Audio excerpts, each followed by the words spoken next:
ဒီနေ့မနေ့ခင်းလေးမှာတော့တင်းကိုစိတ်ခွန်အားပြီးမဲ့စကားစုလေးတစ်ခုနဲ့စာတင်ချင်းပါတယ်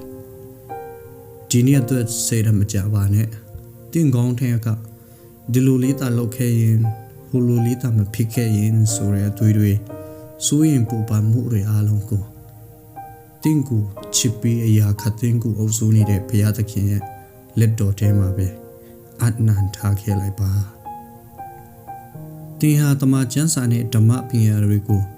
တော်တော်လေးနားလည်သိကျွမ်းထားတဲ့ယုံကြည်သူတယောက်ဖြစ်နေတယ်ဆိုရင်တော့မှတည်ချတဲ့အချက်တစ်ချက်ရှိပါတယ်အဲ့ဒါကတော့ဘုရားသခင်ဟာတင်းကိုတခါတလေမှာ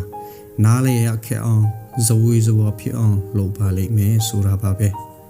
တင်းရဲ့ဓမ္မပညာတည်ကျွမ်းမှုတွေဟာတင်းရဲ့ဘဝအတွေ့အကြုံတွေကိုဖွင့်ဆိုရှင်းပြဖို့အတွက်အကန့်အသတ်တစ်ခုထိပဲစွမ်းဆောင်နိုင်ပါလိမ့်မယ်ကျမ်းစာထဲကပညာတော်တွေလမ်းညွှန်ချက်တွေနဲ့သမိုင်းကြောင်းတွေဟာတင်းဘဝရဲ့ပဟိရိတွေကိုအဖြေရှာတဲ့နေရာမှာအတိုင်းအတာတစ်ခုထိပဲခေါ်ဆောင်သွားနိုင်မှာပါအချို့တော့ခိုက်တန့်တွေမှာတင်းဘဝမှာဘာတွေဖြစ်နေသလဲဆိုတာကိုတင်းလုံးဝနားလည်နိုင်မှာမဟုတ်ပါဘူးတကယ်တော့ကောင်းမြတ်တယ်လို့ကိုယ်တိုင်ကြီးညာထားတဲ့ဘုရားသခင်ကတင်းဘဝထဲကိုယူဆောင်လာတဲ့အရာတွေဟာလုံးဝမကောင်းဘူးလို့ထင်ရတဲ့အချိန်တွေနဲ့တင်ရင်ဆိုင်ရပါလိမ့်မယ်အချို့ကိစ္စတွေဆိုအရန်ကိုဆိုးရတယ်လို့တော့ထင်ရနိုင်ပါတယ်အဲ့ဒီလိုအချိန်မျိုးမှာတင်းရဲ့ယုံကြည်ခြင်းဟာကိုယ့်ရဲ့အသိပစ္စုပန်နဲ့အနာဂတ်ကိုအပြည့်အဝနားလည်သဘောပေါက်နိုင်စွမ်းအပေါ်မှာပဲအခြေခံထားတယ်ဆိုရင်တော့တင်းနားမလည်နိုင်တဲ့အဲ့ဒီအခိုက်အတန့်တွေဟာတင်းရဲ့ယုံကြည်ခြင်းကိုအားနည်းသွားစေပါလိမ့်မယ်ဒါပေမဲ့လက်တွေ့မှာတော့ကျွန်တော်တို့အတွက်ရွေးချယ်စရာ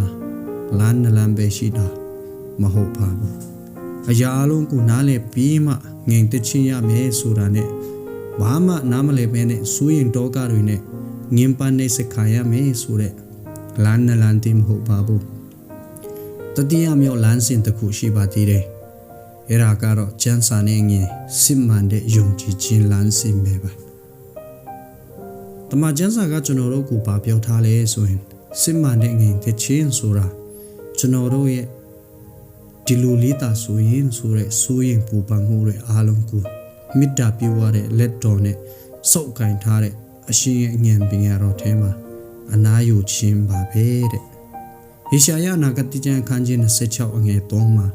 ဒီအကြောင်းအရာကိုအင်မတန်လာပါဆိုဖော်ပြထားပါတယ်စိတ်နှလုံးတည်ကြည်သောသူတွေကိုတော့ကိုယုံကြည်ကိုစားသောကြောင့်ကိုတော်ရေသူ့ကိုစောက်ရှောက်၍ငြိမ်သက်ခြင်းအသည့်စိစီတော်မူ၏တဲ့စစ်မှန်ပြီးခိုင်မာတဲ့ငြိမ်သက်ခြင်းအချင်းတွေအပေါ်မှာမူတည်ပြီးအသက်အကျမရှိတဲ့ငြိမ်သက်ခြင်းဆိုတာတင်ပေါ်ရဲ့အစိပ်ပိုင်းအလုံးကိုတဆစေခွဲခြားစိတ်ဖြာပြီးတော့နားလည်အောင်ကြိုးစားနေခြင်းထဲမှာမရှိပါဘူးဖယားသခင်ရဲ့တင်းရဲ့ကောင်းကျိုးနဲ့ကိုရဲဘုံတော်အတွက်အချို့အရာတွေရဲ့နဲ့နဲမှုတွေကိုဖုံးကွယ်ထားတဲ့အတွက်တင်ပေတော်မှအရာအလုံးကိုနားလည်နိုင်မှာမဟုတ်ပါဘူးဒါကြောင့်ငြိမ်သက်ခြင်းဆိုတာယုံကြည်ကိုးစားခြင်းထဲမှာပဲရှိပါတယ်တင်းငြိမ်သက်ခြင်းကိုလူယူသွားတတ်တဲ့အရာအလုံးကိုတည်တည်ချာချာထိန်းချုပ်ထားတဲ့အရှင်သခင်ကိုယုံကြည်ကိုးစားခြင်းပါပဲကိုတော်တည်တယ်ကိုတော်နားလဲတယ်ဖယုဖယဖြစ်နေတယ်လို့ထင်ရတဲ့အရာတွေကိုကိုတော်ထိန်းချုပ်ထားပါတယ်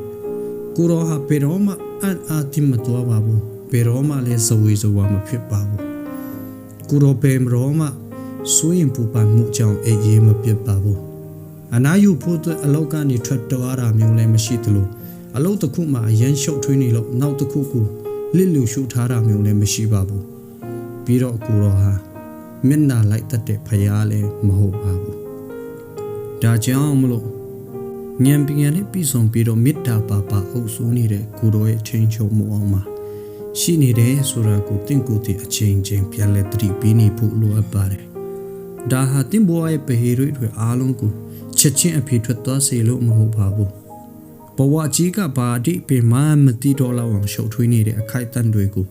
ကျွန်တော်တို့ရင်ဆိုင်ရတဲ့အခါအဲ့ဒီတတိယအချင်းကပဲတင့်ကိုစစ်မှန်တဲ့အနာယူခြင်းနဲ့ငြိမ်သက်ခြင်းကိုပြီးစွမ်းနိုင်မှာဖြစ်လို့ပါပဲကဲ ဒီကနေ့မှာထက်မှလိလာခွန်အားယူခြင်းတဲ့ဆိုရင်တော့ရှင်လုကာခရစ်ဝင်အခန်းကြီးစနစ်အငယ်20နှစ်ကနေ34အထိကိုဖတ်ရှုနိုင်ပါတယ်ခင်ဗျာဘဝရဲ့နားလေရဖြစ်တဲ့အခြေအနေတွေကြားထဲမှာတော့မှဖရာသခင်ရဲ့မေတ္တာနဲ့အုပ်စိုးမှုအောက်မှာအပြည့်အဝငြိမ်သက်ခြင်းခံစားရပါစေလို့ဆိုတောင်းပေးလိုက်ပါတယ်မနေ့ပြန်မနေ့ကမှပြန်လဲဆုံတွေ့ကြပါပဲခင်ဗျာ